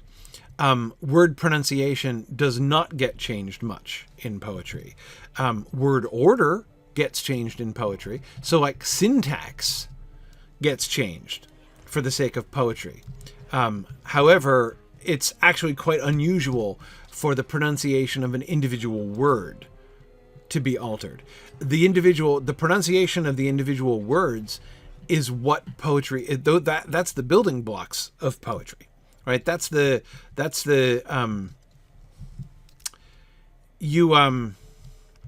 If you're taking stones and you're trying to use the stones to build a wall, you're almost certain to, move the stones around, right? To put them in order and, placement that will make your wall or whatever it is turn out the way you want, right? But you're not going to turn the stone into sand or mud or something like that, right? You still need it to be a stone, even like no matter where it ends up being put. Do you see what I mean? And that's almost always the way that poetry works with words.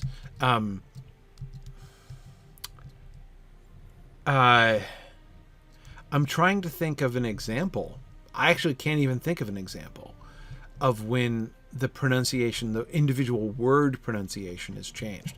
What I would suggest is that, okay.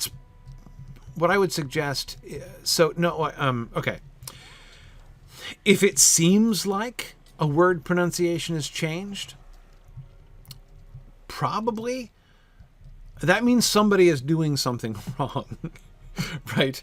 Okay, am I done? Yep, okay, I'm done. It means somebody is doing something wrong. Let me explain what I mean by that. There will be times when there will be a variation to the line. And sometimes I hear people when they're reading poetry aloud. Sometimes I hear people try to force...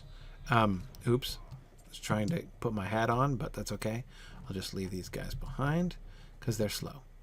Anyway, oh no, a doe! She's going to chase me.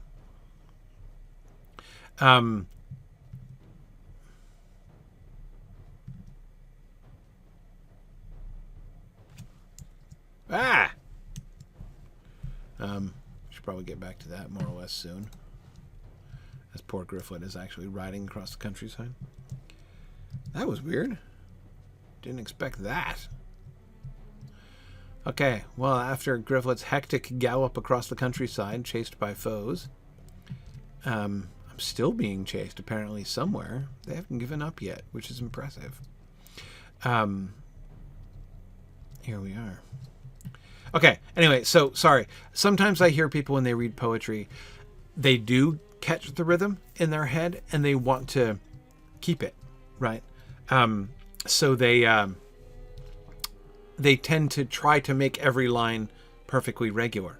It's not perfectly regular, necessarily. Like, there will be words whose rhythm varies from the established rhythm of the lines. And that just means that the poet is doing something else there. It doesn't necessarily mean that it's a failure of the poetic line. I mean, usually some variation is necessary. And often the variation can do really cool things, like draw your attention to particular words or ideas, or even convey a completely new layer of meaning by the variation from the rhythm. It can be really awesome. But yeah, again, you're subject to the pronunciation of words. So again, word order, yes. Word pronunciation, no. If you find yourself tempted to mispronounce a word, if you feel like a poem is prompting you to mispronounce a word, then there are one of three things happening. Number one, you are trying to impose regularity on the line or on the rhyme scheme where it does not exist. Number two, the poet has failed, basically. Like, that line or that moment in the line has failed. They were trying for regularity and not achieving it, and you're hearing that, you're feeling that. That's the second. That's the second possibility. The third possibility is that there is some shift in language or pronunciation that is misleading you. So, like, for instance, a very common thing, think of how many times you have seen poems that rhyme the words rain and again, right? And you're like, oh, it's poetry, so I'm supposed to say again, right? Except again is an American pronunciation. And not in modern England, it is still sometimes pronounced again. And in older English, it was much more commonly and much more emphatically pronounced again. So in many instances, what you are seeing there, when the rhyme is being messed with, what you're seeing is the result of the shift in English dialects over time and over space. That doesn't mean that poetry is making you pronounce it differently. It's just drawing to your attention a thing that would otherwise you wouldn't have any way of noticing. There will have been many, many words in the book that you were reading that would have been pronounced quite differently from how you, if you're an American, for instance, are pronouncing them in your head. But you just don't notice it because you're not compelled to notice it. Whereas a poem, a rhyming poem especially, may force you to confront that. Yeah.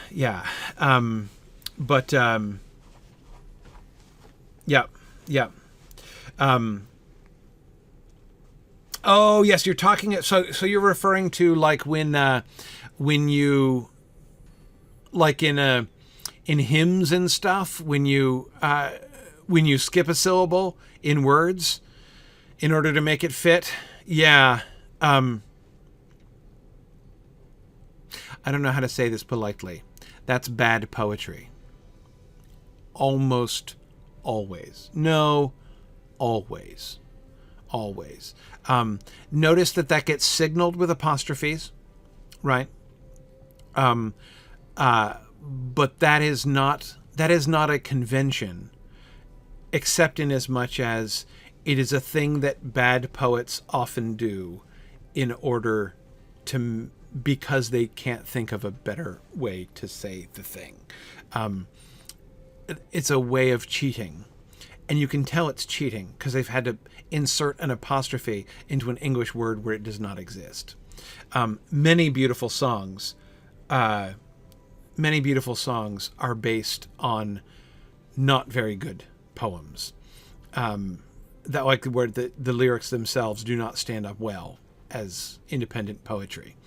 There are the examples of this are legion, right? That is, if you take the lyrics of, many a fun song that you know, and you just put them out on paper and read them as poetry, they're not impressive, right? Yeah.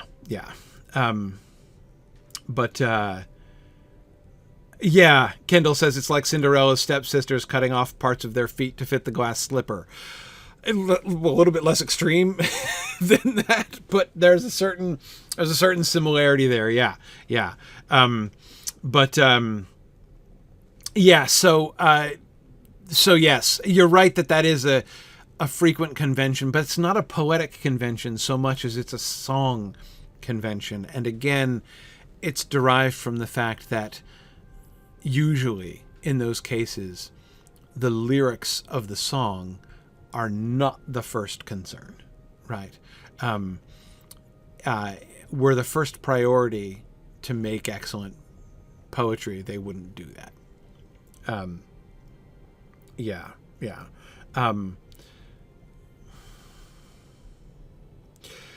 So, man, Steenbrink, when you're dealing with multiple languages and stuff, it's going to get real sketchy real fast.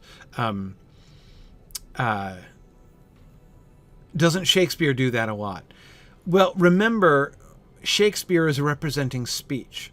What Shakespeare is doing, he is doing drama in poetic form, which means it is poetic. Almost all of Shakespeare's lines are poetic, but they also represent real speech.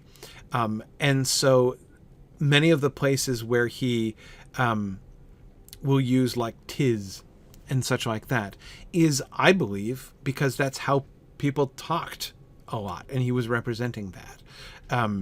So again, there's another factor there. When you look at like Shakespeare's sonnets, like when he's just writing poetry to be published, he doesn't do that same thing nearly as much. But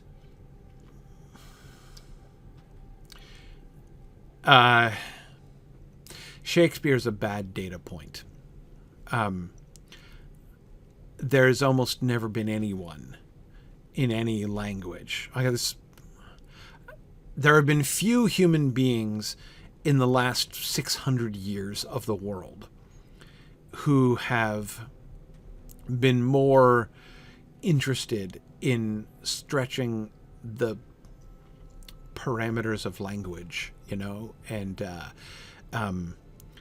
playing around with speech, words, meaning, rhythm, poetry, emotion. Like, that was Shakespeare's playground. So does he do funny, strange, experimental thing with words? Yeah, but like I say, Shakespeare, he's not just a bad data point, he's like the bad data point when it comes to this stuff. Anyway, sorry, Steenbrink was saying sometimes there are words that have a similar spelling in Dutch and English, but have a very different pronunciation. But for the translation, they still use a bastardized version of the English pronunciation to make it work, which makes the hairs in my neck stand up, to be honest. Yeah, I can totally imagine that. That's doing translations. Sort of translating poetry is basically it's very hard. In some ways, it's functionally impossible. I mean, you can't just do a translation. I've made this comparison from the other direction. I've spent a lot of time talking about adaptation recently, and when I'm talking about adaptation, I often use Steenbrink, the translation of poetry, as an illustration of what adaptation is like. Just as you can't take a poem in one language and just make it into the same poem in another language. Like, that's not at all possible. So too is it not possible to take, like, for instance, a book and make it into a movie. Just turn it into a movie. Those two things can't be done. Now, what can be done in both cases is you can create a new thing, which has really close and interesting relationships with the old thing, right? There are ways in which you can, like, convey, you can express, you can still have a really interesting and significant relationship between those two things, so that the person who reads your translated poem, for instance, does gain some kind of experience, some kind of exposure, right, to the original. They're not receiving the original, but they can get something of it, right, in your translation if you do it well. Same thing with adaptation. But yeah, so I can imagine how there are lots of temptations to make ends arounds with those kinds of translation questions, and it's really difficult. Isn't removing some letters to shorten a word just a contraction with an apostrophe to indicate where it happened? Sure it is, JJ. But when you're doing that in a way that like nobody talks that way. Let me give a classic example of my least favorite instance of this in Christian hymns. My least favorite example of this is in Christian hymns is when the hymnodist wants to make the word heaven into a monosyllabic word. And so what do? They put an apostrophe over the V. They replace the V and call it hen, like a HE apostrophe EN one syllable word, right? That word is nonsense. Like, that is not a thing. Not only is that not a thing, like, nobody says that word. Contractions are words are become contractions in order to facilitate speech, right? No, not only is the word heaven never contracted that way in speech, it is counterindicated by speech. The contractions don't work that way. You would never ever do that. And some poets do a similar thing with, like, anyway, it's like that kind of, that's just really bad. And any time, like, any hymn that uses the word heaven as a one syllable word contracted like that is a failed poetic line. Like, I don't think there are any exceptions to that. Also, heaven, yeah, like the V apostrophe N also doesn't work. HEA V apostrophe N also doesn't work. It's, like, horrible. Like, it's not a thing. Nobody says that. It's not how the word is pronounced. So anyway, like, yes, it's when poets do that kind of thing, they tend to be not creating a contraction, not getting the poem closer to speech, but exploiting contractions in order to make their jobs easier. Anyway, that's an example. That's an example. Sorry, we interrupt this hour-long poetry lecture to do a little more, because I gotta go. I'm late, but I want to turn in these quests and then I'll go. Sorry, got a little distracted here today. Terenis, you had no idea. You had no idea that you were, by asking a simple question about the pronunciation of one word, that you were going to, like, get me on this enormously long poetic diatribe. Okay, here we go. This missive fills me with dread, and I ask that you take it away from me. Okay, do with it what you will, but remove it from my sight. Okay. Out of sight, out of mind. The lady must be told of this. I only hope she can send word to the steward in time. Which lady? You mean, what's her face? Glassiel? Is she the lady? As much as I wish the Haradrim gone from our lands, I would gladly keep them from returning to their cruel masters in the east. You have done well to slow their advance even further. Let us hope that this delay leaves their plans undone. Agreed. All right, let's loop around down here and speak with what's his name? Halach. Yeah.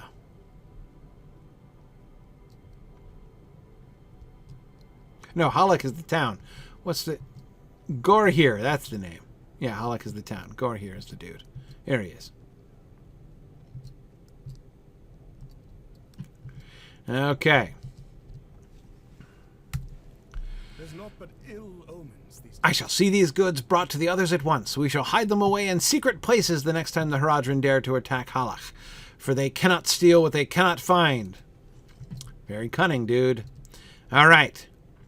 Now let's get back to Glassiel and do the last... hand in our last 2 quests. Tell her about my encounter with the Lone Lady, who is very, very angry right now. I don't hold it against her. I don't hold it against her. Okay, Glassiel. I'll tell you the Lone Lady first. The Lone Lady has turned against us. All is lost. She has always been the most distant of the sisters, even in our stories of old. Yet she was never so twisted. She has become a twisted sister? Oh, no, it's worse than I thought. What has happened to her after these long years, and what can be done? Oh, man. Not good.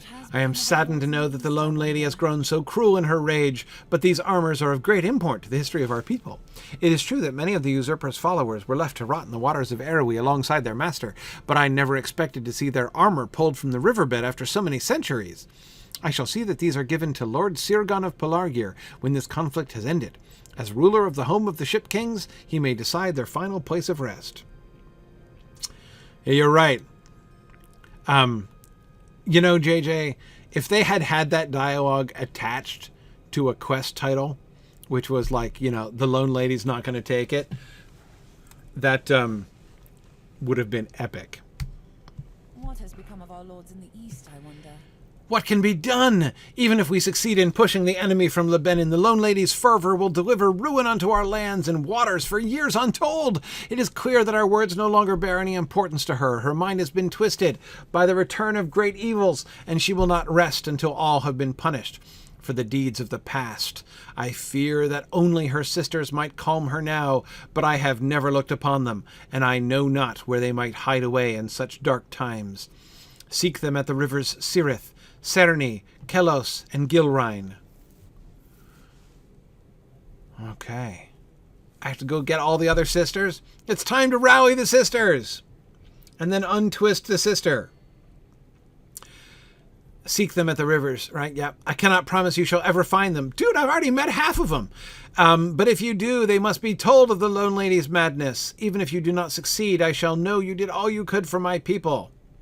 Oh, man. This is awesome. I don't have to seek the Maiden of Gilrine? Because we're already besties, so no seeking required. Okay. Awesome. Can't wait to do that. But I will have to wait to do that because we are out of time. So I'm late, in fact.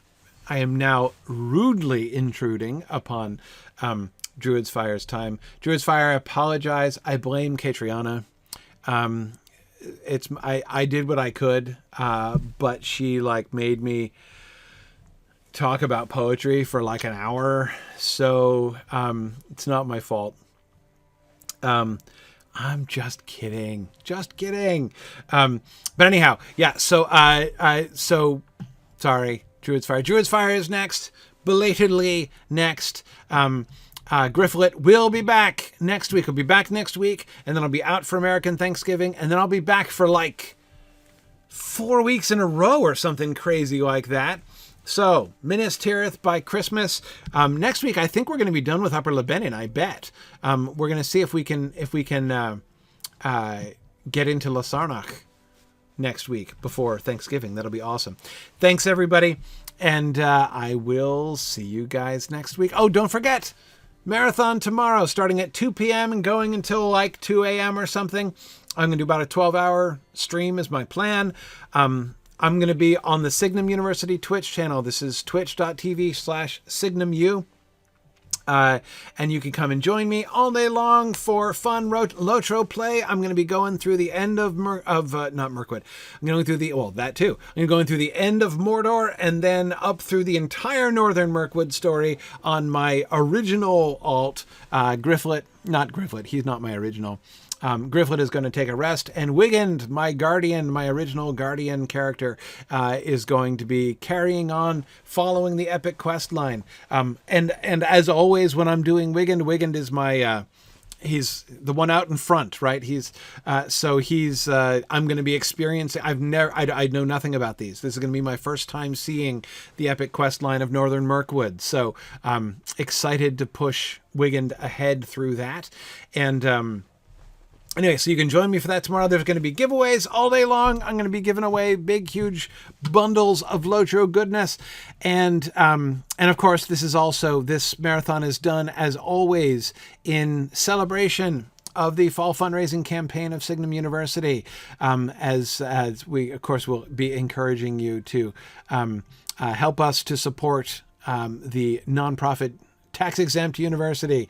You make a tax-deductible donation to Signum University to help support all the awesome things that we're doing, which I'll be telling you about a little bit tomorrow. So thanks, everybody. I look forward to seeing you guys tomorrow on the Signum Twitch channel, twitch.tv/SignumU, for my big marathon day starting at 2 p.m. Eastern Time. So even folks on the West Coast don't have to get up super early for it. All right. Thanks, everybody, and I will see you guys tomorrow. Bye now. Thanks for joining in on my rambles around Standing Stone's brilliant digital adaptation of Tolkien's world.